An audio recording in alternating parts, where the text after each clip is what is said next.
چیزو شارژش کردم گوشیمو یه مقدار. الان آدم نمایندگی آدیداس مثلا برگردونم یواش گوشی رو ببخشید. تو ماشینم تو پارکینگ پایه نیاوردم وگرنه خوب میشد بریم داخل. البته اینجا قسمت ورزشی و معمولی داره ولی یه سری قسمت مال گلف هم داره.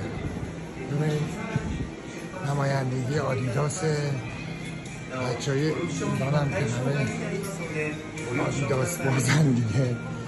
البته اینجا زدیکس اینا به صورت نیست. زدیکس که بچه ایرانی دوست دارن مثلا توی چه اسمش اینترنتی باید بخریم.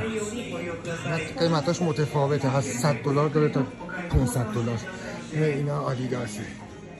ببینید مثلا اینا جدیده، این زده تقریبا $60 $8,000.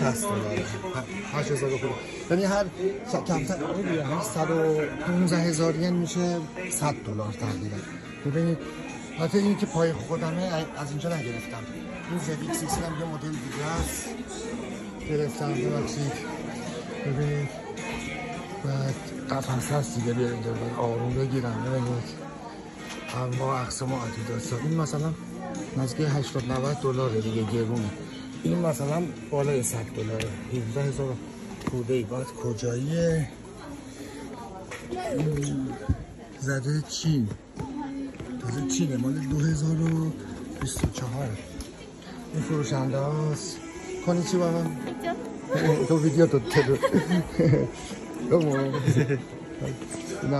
تو چیز میکنن ژاپنی ها مثلا خوبیش اینه مثلا من خجالتی هستم چیزی نمیگن به توپای سلام من میای داخل همیشه میگن خوش آمدید این شایماسن، یعنی خوش تشریف آوردید. اینا مثلا قسمت زنونه است، این مال ورزش مثلا این شلوارات میگن چی میگن شورت میگن شورت ورزشی، این مال خانوماست. مثلا میگم مدل ها اینطوری بیرون نمیگن ورزشه دیگه. اینجا مال پروفه، قسمت پروفه، میای پروف میکنیم. این هم که خودشه چاکری نوکری. امروز اصلا رفته بودم حموم بیرون، حموم اینجا میگن حوصله مثل آب گرم، بعد آدم دیده خیلی ریلکس میکنه. من که امروز هم اینطوری ما اصلا زرق و برق و نمیدونم علنگو بنداز، زیر ابرو بردار، گوشواره بنداز، نه بابا آدم خیلی ساده ایم. اون نسبت دور دارم اونا که راه شوخی میکنم سه تفاهم نشه مال نیست. بعد عرضم بود اینجا ببینیم مال قسمت گلفه، این کیف گلف همش برند آدیداس دیگه. تو این تبلیغات خیلی مهمه. بعد این میپیچونیش، این زیپ داره هم، بعد این بادیه، یعنی این میزنی فشار میدی میبندی بادش باد که میکنه پا، بعد این میخوای پا در بیاری قبل اینکه زیپو بزنی فشار میدی باد داخل کفش که پاد باد کرده خالی میشه. یا موقع راه رفتن مثلا یا ورزش کردن پا ورم میکنه، خب زیاد وای میستادم میزن. این اکثرا اینطوریه، این مال گلفه. یا اصلا $100 هم نیست، کمتره. هم چینیه. ببینید اصلا چین جنس های چینی اینجا هست در یکیشه، مثل ایران نیست هر آشغالی رو بدن. ژاپن استانداردش یه تویه که باید مورد تایید استاندارد ژاپن باشه. حتی من کوتاه شده فکر میکنم 182 بودم، چند بودم وای چه عرقی کردم. ببخشید خواستم بگم ما اینطوری من ساده شدیم. ما از آشناهای ژاپنمونن که تو آفریقا راه